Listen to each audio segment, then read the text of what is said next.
महाभारत में आपने चक्रव्यूह का नाम तो सुना ही होगा, लेकिन महाभारत के युद्ध में कई प्रकार की व्यूह रचना का उल्लेख मिलता है। युद्ध को लड़ने के लिए पक्ष या विपक्ष अपने हिसाब से व्यूह रचना करते थे। व्यूह रचना का अर्थ है किस तरह सैनिकों को सामने खड़ा किया जाए कि आसमान से देखने पर एक व्यूह नजर आए, जैसे कि क्रोंच व्यूह, जो आसमान से देखने पर क्रोंच पक्षी की तरह नजर आता है। इसी तरह चक्रव्यूह को आसमान से देखने पर एक घूमते हुए चक्र के समान सैन्य रचना दिखाई देती है। तो इस वीडियो में हम आपको आज व्यूह रचना के बारे में बताएंगे। गरुड़ व्यूह। गरुड़ पक्षी का चित्र तो आपने देखा ही होगा। यह विशालकाय पक्षी भगवान विष्णु का वाहन है। युद्ध में सैनिकों को विपक्षी सेना के सामने इस तरह पंक्तिबद्ध खड़ा किया जाता है कि आसमान से देखने पर गरुड़ पक्षी जैसी आकृति दिखाई दे। इसे ही गरुड़ व्यूह कहते हैं। महाभारत में इस व्यूह की रचना भीष्म पितामह ने की थी। क्रोंच व्यूह। सारस पक्षी की ही एक प्रजाति का नाम क्रोंच है। जैसा कि क्रोंच नाम से स्पष्ट है कि इस व्यूह का संयोजन इसी क्रोंच पक्षी की तरह किया जाता है। महाभारत युद्ध में धर्मराज युधिष्ठिर ने 6वें दिन कौरवों के संहार के लिए क्रोंच व्यूह की रचना की थी। मकर व्यूह। प्राचीन काल में मकर नाम का एक जलचर प्राणी होता था। मकर का सिर तो मगरमच्छ की तरह होता है, लेकिन इसके सिर पर बकरी के सींगों के जैसे सींग होते हैं। मृग और सांप जैसे शरीर, मछली या मोर जैसी पूंछ और पैंथर जैसे पैर भी होते हैं। वैदिक साहित्य में अक्सर तिमिंगला और मकर का साथ साथ जिक्र होता है, लेकिन यहाँ व्यूह रचना से तात्पर्य मकर से होता है। महाभारत में इस व्यूह की रचना कौरवों ने की थी। कश्यप व्यूह। कश्यप व्यूह रचना में सेनाओं को एक कश्यप अर्थात कछुए की तरह संगठित किया जाता है। महाभारत युद्ध के 8वें दिन कौरव योद्धाओं ने कश्यप व्यूह की रचना कर पांडव सेना को बहुत भारी नुकसान पहुंचाया था। अर्धचंद्राकार व्यूह।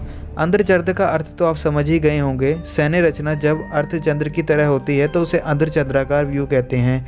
इस व्यूह की रचना अर्जुन ने कौरवों के गरुड़ व्यूह को तोड़ने के लिए की थी, जिसके प्रभाव से कौरवों का गरुड़ व्यूह पांडव सेना को ज़्यादा क्षति नहीं पहुंचा पाया था। इसके अतिरिक्त इस व्यूह की रचना पांडवों द्वारा युद्ध के 12वें और 16वें दिन भी की गई थी। मंडलाकार व्यूह। मंडल का मतलब होता है एक गोलाकार अर्थात चक्राकार आकृति। महाभारत युद्ध के 7वें दिन भीष्म पितामह ने कौरव सेनाओं को मंडलाकार व्यूह में सुसज्जित किया था, जिसके उत्तर में पांडवों ने वज्र व्यूह की रचना कर कौरवों के मंडलाकार व्यूह को भेद दिया था। चक्रव्यूह। महाभारत युद्ध का सर्वाधिक प्रसिद्ध व्यूह चक्रव्यूह ऊंचाई से देखने पर एक घूमते हुए चक्र के समान दृष्टिगोचर होता है। इसे देखने पर इसके अंदर जाने का तो रास्ता नजर आता है, परंतु बाहर निकलने का नहीं। इसकी रचना कुछ इस प्रकार है कि इसमें तैनात किसी भी योद्धा के मरने पर दूसरा योद्धा उसकी जगह ले लेता है। इसके अंदर जाने पर व्यूह में बाहर की ओर तैनात योद्धाओं से अधिक शक्तिशाली योद्धाओं का सामना इसे तोड़ने वाले योद्धा को करना होगा। महाभारत युद्ध के 16वें दिन चक्रव्यूह की रचना गुरु द्रोणाचार्य द्वारा की गई थी, जिसमें अर्जुन पुत्र अभिमन्यु प्रवेश तो कर गया था लेकिन बाहर नहीं निकल सका, और अधमपूर्वक कौरव महारथियों ने एक एक कर उसका वध कर दिया।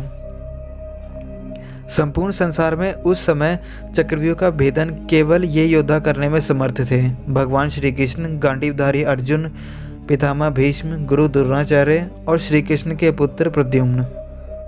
चक्र शकट व्यूह। महाभारत युद्ध में अभिमन्यु की निर्मम हत्या के बाद अर्जुन ने शपथ ली कि जयद्रथ को कल सूर्यास्त के पूर्व मार दूंगा। तब गुरु द्रोणाचार्य ने जयद्रथ को बचाने के लिए इस व्यूह की रचना की थी, लेकिन भगवान श्री कृष्ण की चतुराई से जयद्रथ उस व्यूह से निकलकर बाहर आ गया और मारा गया। चक्र शकट व्यूह की रचना चक्रव्यूह से भी अधिक कठिन होती थी एवं देवताओं के लिए भी इसे तोड़ पाना असंभव था। वज्र व्यूह। वज्र एक तरह का हथियार होता है जिसे कि इंद्रदेव धारण करते हैं। यह 2 प्रकार का होता है, कुलिश और अशानी। इसके ऊपर के 3 भाग तिरछे टेढ़े बने होते हैं।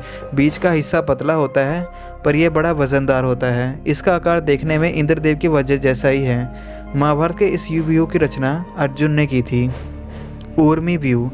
पांडवों के वज्र व्यूह के उत्तर में भीष्म ने ऊर्मी व्यूह की रचना की थी। इस व्यूह में पूरी सेना समुद्र के समान सजाई जाती है। जिस प्रकार समुद्र में लहरें दिखाई देती हैं, ठीक उसी प्रकार आकार में कौरव सेना ने पांडवों पर आक्रमण किया था। केवल महाभारत ही नहीं, अपितु रामायण काल में भी इन व्यूह रचनाओं का प्रयोग किया गया था।